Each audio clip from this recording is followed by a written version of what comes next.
Hey, what's up, y'all? Good evening. Happy Monday. It's your girl, Sharita, the Behavior and Literacy Strategist, coming at you from the Morgan Unlimited Growth Institute, where you can find solutions for your child's behavior and literacy challenges. I got a good one for y'all today. Get comfortable, y'all, because this is a good one. Why do I know this is a good one? This is something I'm hearing from moms over and over again, kids that come into my program, okay? And when I do my consultations. Are you concerned that your child may have dyslexia?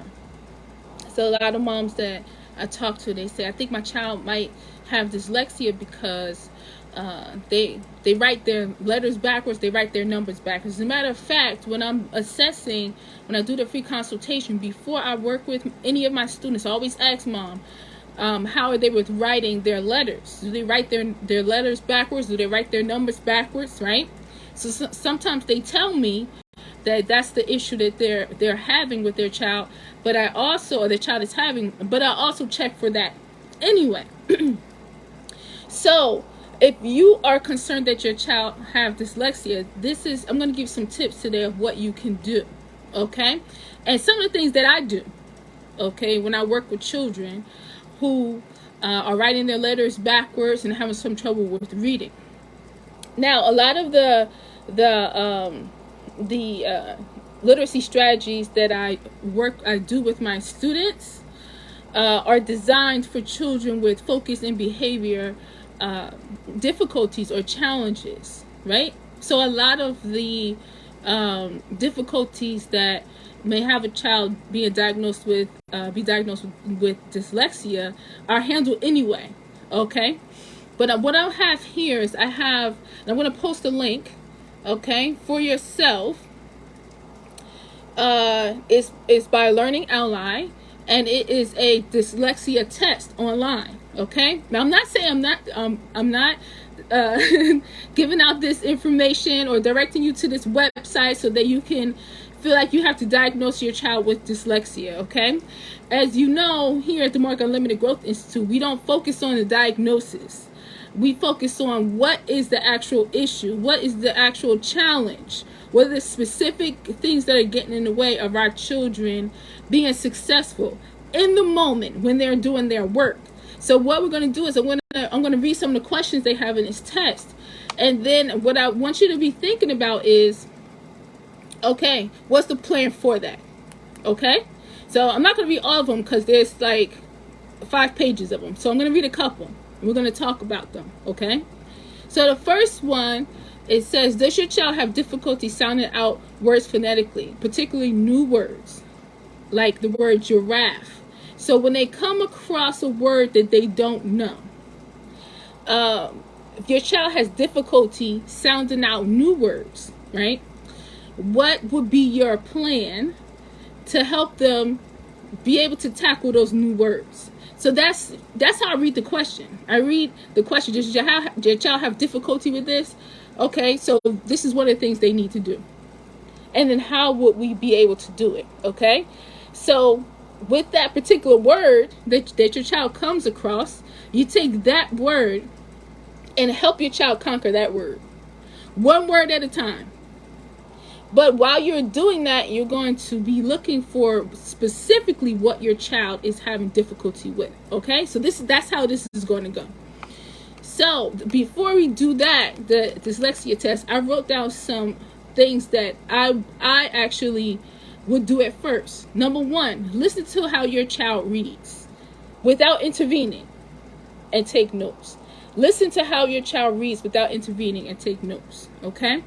A lot of what they're talking about here, we already do here at the Morgan Unlimited Growth Institute. But if your child is reading a word, for example, and they are pronouncing the last letter first. So if the word is pack and they're saying cap, okay? So that's something that I notice with my students sometimes.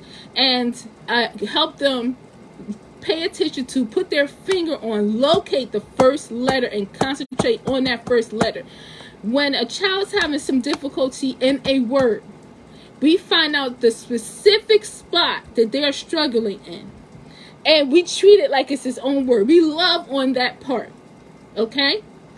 And when your child can locate that first letter and concentrate on it until they now are pronouncing it without the rest of the word, and then they'll be able to pronounce the P first and then the rest of the word. Okay, so that's one example, if that's something that you notice.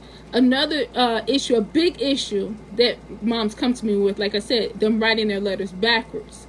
You know how we teach our children to function independently here, right?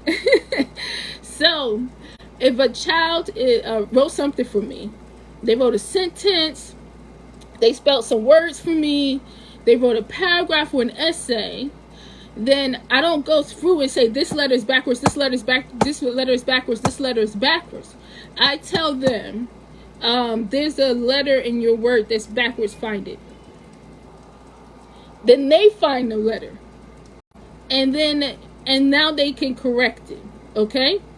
So when you let your child write and you don't intervene, and then when you see them writing their letters backwards, you tell them to locate the letter on their own. That's training their brain to self-edit. That's training their brain to remember that sometimes I write my letters backwards. I have to make sure that I check it next time. Make sure I check myself. Make sure I stop myself. Am I writing my letters backwards? Because Miss Sharita or mom is going to tell me to locate it. So that trains my students, and that'll train your child to get ahead of the game and be more careful when they are writing their words, because they are now learning how to pay attention to it. When you tell them to find it, that's called taking responsibility for your education. That's in a lot of my students' action plans. We want them front and center with it. Okay? So if your child has a letter that's backwards, or they wrote some letters that's backwards, they wrote some numbers that's backwards, don't tell them what the letter or number is. And this also helps to understand if they know themselves, if they can find it themselves. If they can find it themselves, that's a good thing. Okay? And I haven't come across any students yet that couldn't find it themselves. Okay?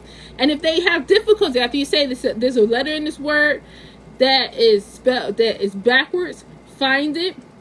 If they have difficulty with it, and every time you ask them, they still have difficulty, and it doesn't have anything to do with behavior, it doesn't have anything to do with, I don't feel like doing this right now, so I'm going to keep saying, I don't know, until you make me stop doing my work. That's another issue, okay? But if they genuinely cannot figure that out, then that's a part of the action plan. Helping them to locate letters that are backwards in their writing. Okay, so you can do some drills. You can write some words down on a board, on a little whiteboard in your house, or on a sheet of paper. Have some letters be backwards. Tell them to find them. For every letter that's backwards, you get a point. That you find, you get a point. Let's see how many points you can get. Now, I just thought that up just now, but that's something to do with kids to have them become motivated and get their brains to work. The more we put responsibility on our kids, the more we put responsibility on our kids, they become self-motivated. They work their brains, they train their brains, and they're able to do things that they thought they couldn't do. Okay? So under no circumstances do you tell them what the letters are. You tell them to find it. Okay? Find the letters. All right, so now that we got that out of, those are my little tips really quickly. Here are some other questions. Number 2, does your child either reverse letters when writing, well after most children of similar age have stopped doing so, or leave out letters in the word? Like, for example, the word swimming, they would spell it SWIMNG. Oh yeah, I see all this. Now, I have some thoughts on this. We just talked about the reversing of the letters, right? Writing the letters backwards, right? Or writing the letters in swimming. You may have the I first before the W, right? That kind of thing. Okay? Well after, this part right here, well after most children of similar age have stopped doing so. If your child has not mastered these skills in kindergarten, and they go into 1st grade, and they still haven't mastered them, they go into 3rd grade, and they still haven't mastered them, they go into 4th grade, and 5th grade, and 6th grade, and then in 6th grade, and they're doing this, it's because they didn't master it in kindergarten and 1st grade level. You understand? That's how you have to think. That if they didn't master it then, It's time to master it now. So we don't really want to compare them to what the other kids in their classes are doing or what's considered normal. What do you feel they should be doing at this time? Or what do you want them to do? Some moms are ready for their kids to start writing their words and their letters backwards in kindergarten, right? I mean, the right way in kindergarten, right? And that's me. I'm that mom. So I'm working with my child, Maya, and she's going to kindergarten in September, okay? So, if they are not doing that, if they're still doing that well after most children have stopped, it's just because they haven't mastered it when they were younger. And it's time to get to work. Number 3, does your child incorrectly copy notes from the board by missing information, misspelling, or reversing information? Copying from the board is something that I do all the time in my program.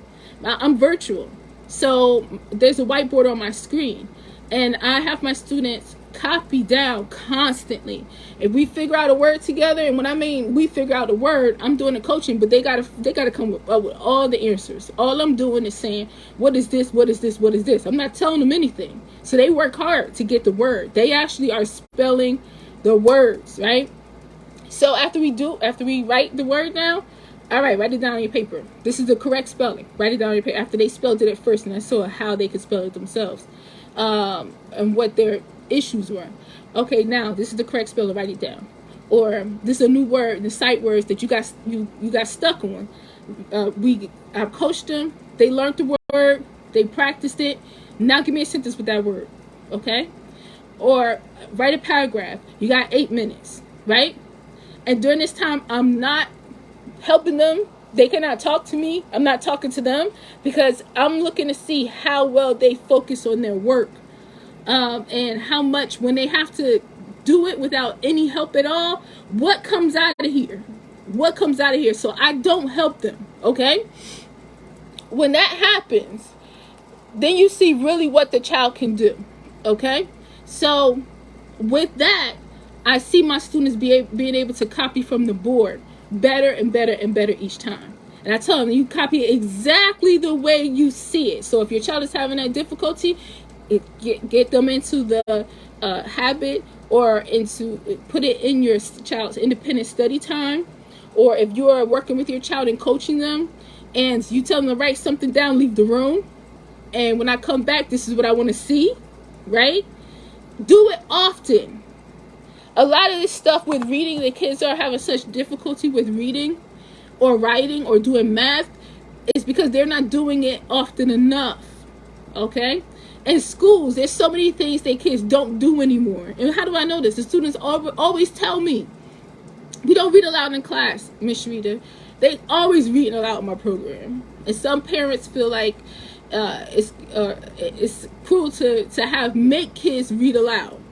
My students read aloud, they give answers aloud, they participate aloud, they read their writing aloud, they do all of it aloud. And some parents think it's cruel to do that, or some people, because some kids are not comfortable, they worried about getting stuff wrong. Well, that's my job. My job is to make sure that they keep going so they can get to success, so that they feel comfortable, and now they are motivated, and now they are raising their hands to read out loud. See, we got to get past that, worrying about the resistance or worrying about how they feel in the moment, and then letting them give up. We got to stop that mess, okay? All right? So they do it often, all the time. They will improve, okay? All right, let me look at the next one. Let me open this up again. All right. When you're comparing your child to others, here we go, compare your child to others again, of similar age or grade, do you feel your child is academically at the same level with their peers? Again, I want to focus on at their peers, because some of my students are ahead of their peers, and they're still in my program because that's what their mom wants. So we're not worried about what their peers are doing. Just think more like this. If your child's in the 4th grade, what level do you want them to function on? 4th grade level, 5th grade level? Is your child functioning on the level that you want them to function on? Don't worry about their peers, because their peers could be functioning below grade level. They could be, not knowing how to spell that well. What are they doing? My child's doing better than these kids. No, we're not worried about that. But it says, do you feel your child is academically at the same level with their peers? We'll change that to, do you feel your child is functioning at or above their grade level? You say no, we get to work here. We figure out what it is that's holding them back, what's missing in their literacy and their math foundation, right? And we equip them. If there are behaviors that are getting in the way of them functioning on their grade level, we equip them there too. We put the structure in place. We put a customized plan in place for that, and for behaviorally and academically, so they can function at or above grade level. Number 5, we're comparing and this is all for dyslexia. This is a dyslexia test, but you see how it involves so many things when it comes to just literacy and behavior, right? We're comparing your child to others of similar age or grade. Do you feel your child is at the same level with their peers when measuring reading aloud and overall reading ability? We just talked about that. So they're not reading aloud in class like they used to, and we're afraid to have them read aloud because they might be nervous or they might act out. I think that's the real reason they stopped it. They think kids were going to act out because they have to read aloud. Yeah, and we just need a plan for that. Okay, so are they reading aloud and measuring their overall ability next to their peers? No, we ain't gonna do that. On or above their grade level. When you listen to them read aloud, if your child's in the 5th grade and you take a 5th grade level story or book and ask them to read, can they read it? If they can't, then they are reading below grade level, and then your goal is now to get them to a place where they can read that book. It's as simple as that for us moms. Okay, look, like I said before, I have a background in as a mental health specialist and a special education teacher, but first and foremost, I am a mom, and this is what I want for my children. Okay, and this is what I for my students. Okay, they know I have high standards for them as well, and their moms and I are on the same page, and this is what we're doing here. Okay, number 7. Does your child struggle with solving mathematical word problems? I love this one. I love this one. Okay. As a matter of fact, I was just doing literacy in my program, but moms kept asking me about math. And since my focus is literacy, I included a math word problem class where my students learn how to read, solve, understand, solve, and create their own math word problems. Okay, and for that they have to know how to read it. They have to be able to focus on it. They have to understand it. They have to, understand have comprehension when it comes to math word problems. Okay, so with that, you can easily turn that into a yes too. We turn that into yes here. Okay. But if that's what your child is struggling with, that's important. And whatever math they don't know, because this is not even focusing on math here. This is for dyslexia. Whatever math they don't know, then we equip them with that too. Okay? Because if you don't know math, a math problem I tell my students, and I've been telling my daughter for years, a math word problem ain't nothing but a story with some math in it. Get your child to understand the story, be able to read and understand the story, and make sure that they know how to do the math. Okay? They know how to do math. Then they'll be able to conquer math word problems. All right? Number 8, does your child struggle with multiple choice tests? I love this one too. Due to misunderstanding or misreading details in a question rather than lack of knowledge about the answer. I love this one. And y'all know that my students, whenever we study something and now it's time to answer some questions, they have to read everything on the page. They have to explain to me what the questions mean. If it's multiple choice A, B, C, and D, they have to read each multiple choice option. And then if they pick C, they have to tell me why it's not B, why it's not A, why it's not D. So, yeah, we could do that too, right? Number 9, when reading, does your child have trouble keeping place, missing individual words or whole lines? This is why I have, as soon as my students miss even a letter, if they're reading, I want to go to the park. Okay, this very simple sentence, but just for this example, and they miss the O, we're going back. If they missed A in the sentence, if it's A something, I have a big brother, and they just say I have big brother. Oh, you're going back. You're going back. You're going to pronounce that word. You missed that word. So you're going to go back and you're going to pronounce that word, and then you're going to get that word. I say you left the kids at the park. Go get your kids. Then they're going to go to the front of the sentence and they're going to read it right. Okay? Now, if they're missing that, and that's one of if you say yes to that, then it's because they're able to continue reading a sentence without being accountable for what they are missing. And then skipping the whole lines as well. That's focus. That's paying attention to detail. That's catching everything that's in my program, reading everything on the page, honey.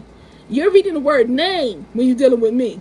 They be like, in the beginning, like, I have to read the word name or say my name. I'm like, read the word name, because I'm training them to see everything on the page. We got this, moms. We got this. Does your child make reading mistakes in letters, numbers, or grammar, such as confusing A and O, like pat or pots, 7 and 1, or not pausing for punctuation, such as periods and comma? This is what we were talking about just a minute ago, right? If your child is reading and they say pot when they're supposed to say pat, you guys zero in. They have to go back and get that word. They have to pronounce it. They have to practice it. They have to drill it. They have to go back to the beginning of the sentence and read it correctly. Okay? If they confuse 7 and 1, same thing. They have to go ahead and make sure that they know what number it is. Put your finger on it and tell me what is that? What is that? I don't see that. What is that? What is that? What is that? What do you think it is? What do you think it is? What do you think it is? Okay? Training their brains. Does your child have trouble learning left and right or processing spatial directions, like find a toy underneath the bed? If you say it and they don't know it, if they don't know what underneath means, find out why. Find out why. And then do some drills. Okay? All right. Let me see. I'm going to do one more.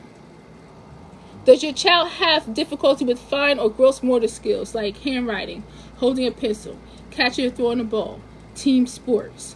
Okay, so with the handwriting and holding a pencil, my students, when they come in, some of them have that trouble as well, but after practicing all the time and knowing it, that's important to do, and that I'm looking for that, and they are becoming more aware of it, they improve that too. So there's a couple of things here that we talked about. It was one more page after that, but I'm not gonna go through the whole thing. What I'm gonna do is I'm gonna post the link.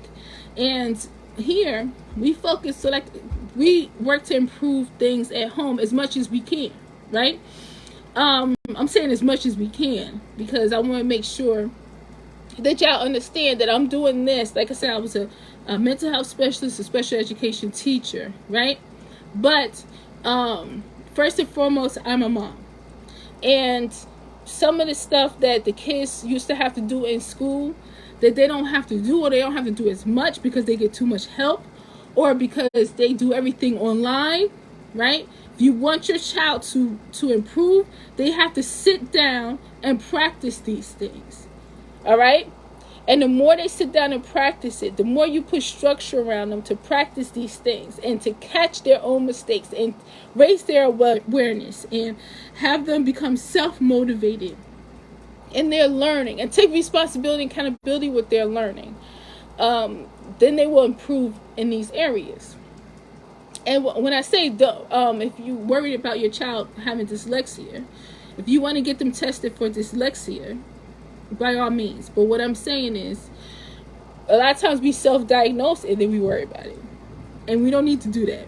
We need to look at, if you start to see with implementing some of these things that I was talking about today, that you see improvement with your child, right? Now you're not so worried, and your child is getting better, right? Win-win. So I hope you found these helpful. Like I said, I'm going to post a link. All I know is when my moms first come to me and my students first come into the program, they have a lot of these issues that I talked about today. And then after a short while, we start to see improvement, and then it's just not an issue anymore. So believe in yourself and believe in your child, right? Like I always say. Don't worry so much about the diagnosis, and make a plan for each. If you're ever taking an online test for any diagnosis, instead of self-diagnose. You know how we do. Look at the symptoms or the characteristics and see, is my child struggling with this? Is my child struggling with this? If it's yes, yes, yes, yes, yes, for each yes, make a plan. For each yes, make a plan and get to work. Okay? All right. I love y'all so much. I'm going to go back to work. So I'm working Monday. I don't have any appointments, but I had a lot of computer work to do today. It's work on my laptop. And I've been working all day, but I did squeeze in some other time. Maya and I was just in here doing some African dancing, y'all. Woo! Afterwards, because I haven't done it in a long time. Afterwards, we just turned the light off and laid down on the bed and the fan. We both was breathing hard at the end, but it was nice. It was really, really nice, okay? So I'm working to take a break and working to take a break. The other thing I did on one of my breaks is I took some zucchini and some tomatoes and spicy pepper and some thyme from my garden. And I sauteed that with a little bit of onion I had in the house, some avocado oil and seasoning. And I put that on top of spaghetti, okay? Because the zucchini, we got our first zucchini, was it yesterday or the day before yesterday? And we got all these beautiful little tomatoes. Man, all I heard was slurping from the kitchen. And slurping. Jazzy and Maya. And they're tearing it up. They loved it. So it was good. Made like a little pasta sauce with it. So those are the two things I did on my break. I made that and we ate. Then I went back to work. And then me and Maya just did some African dance. Okay? And then I came on here to talk to y'all real quick. And now I'm going back to work again. All right? So love y'all. Thank you for watching. Okay? For more information on how you can improve your child's behavior and literacy from home, make sure you hit that like button and follow. Okay? But the follow button. But also you can go to my website, growthinstitute.mykajabi.com. That's GROWTH institute.mykajabi.com, because growth is what we focus on here. Okay? Thanks so much for hanging with me. Believe in yourself, mom. Believe in your child, and always remember that growth is unlimited. You got this. Peace.